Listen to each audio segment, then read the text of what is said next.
Hey, how's it going, YouTube? EU Qualifier 6 getting underway, the last one of the year, and some chaos for us to get to this point. We've got our 16 teams that are going to be making the final debut for Qualifier 6 to give themselves a chance to go to the major. Some pretty crazy results. We'll go over the actual tiebreakers in future videos this week as well, so if you want to make sure you don't miss out on those, make sure you guys hit subscribe, turn on notifications, and comment down below any questions. But today we're going to talk about the chaos on how they got to this point. We had 16 teams playing in double elimination open qualifiers for a chance for that juicy London major option to go and compete. And the pressure was on. If you guys aren't seeing this, okay, let's move these rankings. But if you guys aren't seeing these results, just take a gander. Gentlemates losing in 5 in uppers to 100%.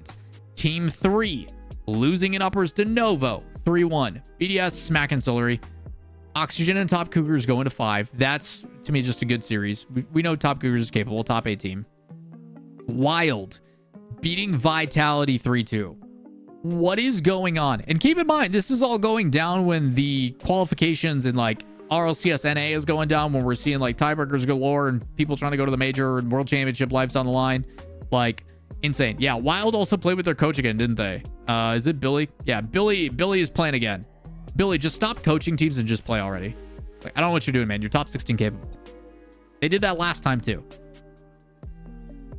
Galaxy at least remains the same. Saw takes down K-Corp again.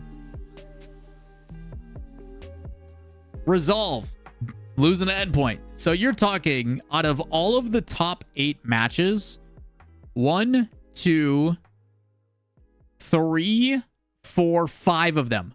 5 out of 8 of the up and qualifier matches, the low seed won. There was 5 upsets out of 8. That's insane. That's absolutely insane. Pressure and stuff is definitely real. Still no excuse for it. I will say that. This is not the format's fault. These are the team's fault. 100%. But that's bananas. Those teams then drop to lower bracket.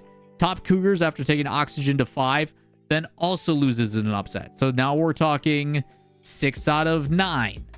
Solary beating Illusion. That was supposed to happen. Solary, if you guys don't know, is the like old guard. It's K-Dop, Chazette, and Astral coming in. K-Dop back in a regional. Love to see it. Team 3 closes theirs out. Gentlemates smacking around George, unfortunately for Hibbs and the boys. Gridserve does stick around with Resolve. K-Corp goes to 5 against Belagol, which is scary. Jobless, I think, is a good team, but how they lost super early in the bracket. Who did Jobless lose to so early on?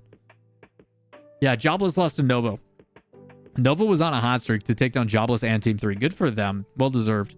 But Jobless comes in and knocks out Fast Forward, which is pretty crazy considering how consistent they've been. And then Vitality does clutch up there. So a lot of these top dogs dropping to the lower bracket, creating a little bit of chaos. People watching qualifiers this weekend, on top of, like, had everything they could ever want in RLCS chaos. So wild times this weekend for all the RLCS events, which then gives us our top 16, as you guys can see. And the thing you guys love that I do is I put the stats in play. So with the way that RLCS points work out is we organize these by, number 1, their cumulative RLCS points for the season. Luckily for us, there is only 1 tiebreaker. So we've got Gentlemates, Vitality, and stuff all the way down. That is their seeds. The only one that is tied is Low Block and Novo. Low Block and Novo both at 9 points. But we then go to the most recent final placement. And for Low Block, they did get 5 points, while Novo only got 1. So Low Block gets the high seed, which puts us at our 15-16 seeds. And then we just do the opposite. 1v16, 2v15, so on and so forth. And we get our results. Alpine versus Novo. Vitality versus Low Block. KC versus Solary. I'm actually very excited for this one. I think Solary might play some upset here for fun.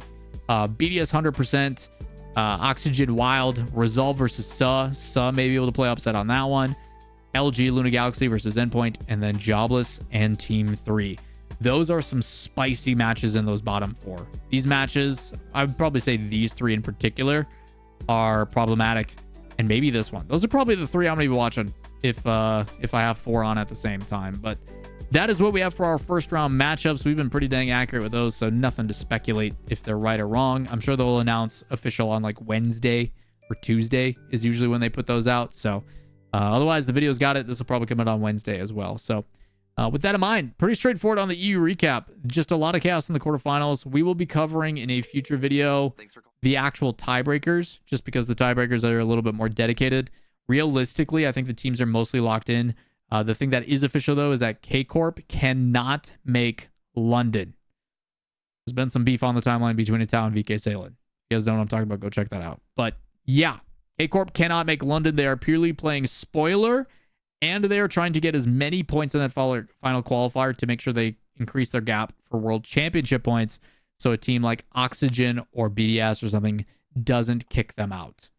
So Oxygen's pretty close. Oxygen's pretty close. Either way, that's going to do it for today's recap. If you guys have any additional questions, comments, concerns, let me know down below.